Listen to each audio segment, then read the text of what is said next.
Hey friends, good afternoon. How are you doing today? Listen, I wanted to come to you and talk to you today about hair loss and chemical relaxers. A lot of women, especially out here in the salon, um, they're saying, I don't want to get a relaxer anymore, or I hear the relaxers are bad for you. I had one client the other day who was saying um, she didn't even want to soften her hair with it because it causes cancer, and so there's so many things going on about chemical relaxers. Now, I'm not saying that chemical relaxers are bad for you. I'm also not saying that chemical relaxers are good for you. What I am saying that it's not the chemical relaxer that can cause damage, but it is the misuse of the chemical relaxer that can cause damage. So we're just going to talk a little bit about how it can possibly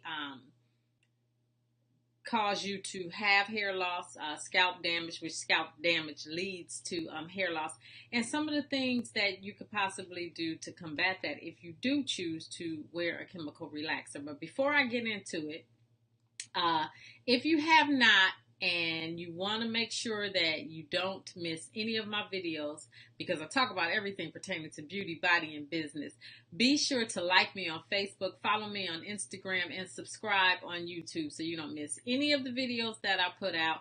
And you can keep up with everything that's up to date. So, with that being said, let's jump right in and talk about chemical relaxers and hair loss. Now, I know you have probably heard me say this before, and I'll keep saying it. I cannot reiterate it too much. Is that I believe education is the key. The reason that so many women are losing their hair is because, especially women of color, is because we have so many products, especially chemicals, available at our fingertips, and we do not know how to use it properly. We don't know what's going on when the chemical is put on our hair and it touches our scalp and our skin, and so we don't know what to do to even everything out once we do use the chemicals. That's why you must educate yourself, and you're not going to learn overnight. You will have to take the time just to learn some basic things, and I'm going to talk about that at the end of this. But just remember, education is the key, so that's why I always try to bring you education. I'm not trying to bore you, but I do want to educate you to make sure that you hang on to your hair and you have a beautiful head full of hair. So I'm going to switch screens here and we're going to jump right in. Now, there are two different types of relaxer. There is the lye relaxer, and then there is a no lye relaxer. Um, a lye relaxer does not. Let me put up a picture. I'm gonna move this out the way now. Let's talk about lye relaxer first. So I'm not gonna try not to move too fast. A lye relaxer comes in the jar, and you do not have to mix anything to activate it. Most relaxers now on the market are considered to be no base relaxers, meaning that you do not have to put any type of protective coating on your scalp before use. That I do not recommend, regardless whether the manufacturer says it's no base, which just about every relaxer out there on the market claims that they are a no base relaxer. You do want to make sure that you base your scalp and you protect your skin. That's the first thing. I think a lot of people give themselves relaxers and they don't. They just put protective base around the hairline. You do not want to do that. You want to make sure that you base your entire scalp. And there is a product called Summit by Summit called Sensitive Scalp Base.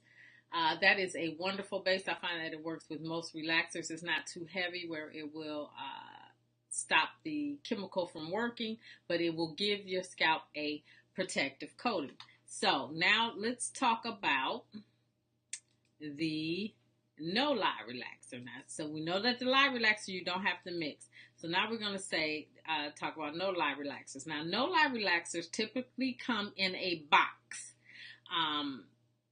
They don't come in the jar sold alone. It comes in a box because a lye relaxer requires something called an activator for the chemical to work. This type of relaxer is what we would call a calcium hydroxide. Now, let me back up. I missed the part. The lye relaxer is considered a sodium hydroxide. So sodium we know is salt, and calcium, I don't know, you find it in milk, uh, is the base of the no lye relaxer. Now, a lot of people hear that it's no lye and they think, well, it's safer. There are no FDA regulations on hair products, especially in this country. In some other countries, they do have some regulations, their own, what they would call the FDA, or their own agency looking out over products that can possibly be harmful to the people. And they do regulate some of the hair care products, some of the colors. Well, in this country, we really don't have that. So there's no law saying that they can say a calcium hydroxide is a no lye relaxer, but it is not true. The hair cannot break down without some type of chemical. So it's not really a no lye. It's just a different type. It's just not sodium. It is a calcium hydroxide. Some people call it a guanine hydroxide. Now, let me just put up a picture really quick of what comes in. I know I have some tools here of what comes in the no lye relaxer kit. So here's a picture of the box. This is what I'm talking about. This the first bottle to the left is what you would call the activator. It is mixed into the cream, and until these two are mixed together, the cream itself is useless. So it requires a activator. Now, the drawback to this is that calcium, because it is a calcium hydroxide, or some call it, technically it's what you would call a guanine hydroxide, it can leave a film. I shouldn't say can, it does leave a film over the hair. So those who wear a, quote, no lye relaxer, you find that their hair tends to be a lot harder, brittle, and drier, and it's more apt to break. So what can we do? Well, first of all, let's see what type of damage that this can cause. I have a couple pictures here, and I'm just going to speak very briefly. I'm not going to go too deeply into it, but I want to put up a picture of a client who has relaxer damage. Now, I have two arrows there. If you look at the top arrow is pointing to a dark spot on her scalp. That's where she has gotten scalp damage. That's where the skin has been damaged. Once the skin is damaged, it's harder for the hair to grow back.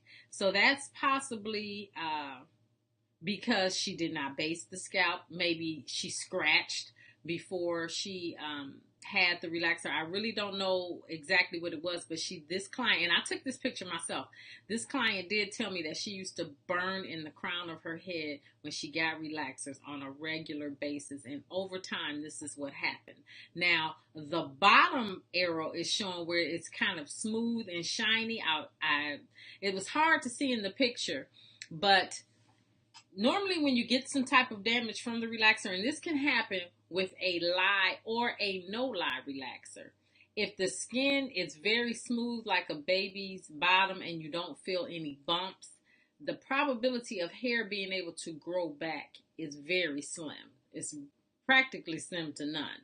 But if you feel in a lot of her head, in a lot of the area, she had bumpy spots. So if you run your fingers over it, even if your hair is missing or it's very little hair there, if you can feel some roughness, some bumps, the probability of you being able to maybe get some of that back is quite high. But what we have to do is we have to learn how to put back what the chemical has depleted. A lot of times, especially with the calcium hydroxide or the no lye relaxer, it depletes a lot of oils out of the scalp. And what it does is once the scalp gets irritated, the sebaceous glands stop working and stop producing oil. So what you need to do is you need to put that oil back into your scalp. Now, this is the mistake that some of us do. when or some women do when they are putting oil back in their scalp. They're saying, oh, it's dry, it's flaky. Yes, it's dry, it's flaky because it was depleted of oil. And then you do something like put this anti-dandruff hair and scalp conditioner, sulfur 8, which a lot of women use, which is full of lanolin, wax, and paraffin, and you put it on your scalp hoping that this is what will take care of the issue. And that's just going to make it worse because it has a lot of synthetic materials in this product. It smothers the scalp and it doesn't allow the hair to grow. The reason it smothers the scalp is because it is synthetic, and I have said this time and time again. The molecules are too large to sink into human skin, and it can't go below. And what you need is healing. You need health. Excuse me. What you don't want to do is to put some type of, quote, over-the-counter grease that contains a lanolin, a paraffin, or a wax, because you're just going backwards. What you want to do is you want to put back, you took out what was natural, you can't replace it with something synthetic. You need to replace it with something that is natural. And that's when essential oils comes in and giving yourself proper treatments with natural ingredients. You took out the natural, you want to put back the natural. Now, I said I wasn't going to make this too long, and I've been talking for about 10 minutes now. But if you want to know more about it, I'm going to put this up. You can find out about some of these essential oils and how essential oils works for your hair in my healthy hair and scalp guide. Let me put up the website. So you can go to thehaircarecompany.org/download and download the free ebook. It talks to you more in depth about the lye relaxers, the no lye relaxers. But my whole point is it's not the relaxer, but it's the misuse of the relaxer. So if you learn how to treat your hair and scalp while using a relaxer, there is no reason why you can't have a relaxer and have healthy hair if it is done properly. So if you get a moment, please, it's absolutely free to you. I worked really hard on it to give you guys this gift. It gives you some fundamental education. So download that. And also, talking about the essential oils, I am going to put up where you can check out my hair growth secrets e-course, and that really talks to you about, I'm trying to see, I guess I just put this up, but I also have an e-course at thehaircarecompany.org/growth secrets. Check that out. This is a course that actually shows you how to mix the essential oils, how to use aloe vera gels, how to use different carrier oils as far as almond oil, or if you should be using jojoba oil, or if you should be using extra virgin olive oil, or if you should be using almond oil. There are so many different variables. When should you be using rosemary oil? When should you be using tea tree oil? So I talk to you about all that, and it's more than just that. We go over nutrition, and I go over what causes hair loss. And you may have heard me say this before, and I'll say it again. There are 3 steps to keeping your hair healthy and not losing it. And the first thing is to learn what causes hair loss. The second is to learn what causes hair growth. And the third is to implement what you have learned. So check out thehaircarecompany.org/growth secrets. I'm going to put the link in the description so you can check out that course. Also, let me put it back up. If you like, you can download. I do this all the time, and I apologize. The free guide, yes, at thehaircarecompany.org/download. Like I said, I talked long enough. How long has it been? It's been about 14 minutes now, so I'm going to say bye to you guys, but check it out in the description. Don't forget sorry about that. There I go. Don't forget to, I got this in my face. Let me move that out the way. Don't forget to download the free book. Subscribe if you want to see more videos. And I will be back and go more in depth about the relaxers on the next video because I'm trying not to make them too long. So stay tuned. It's going to be coming this week, I promise. But if you want to know more about it, don't forget, download the free book. And I will see you next time. Bye.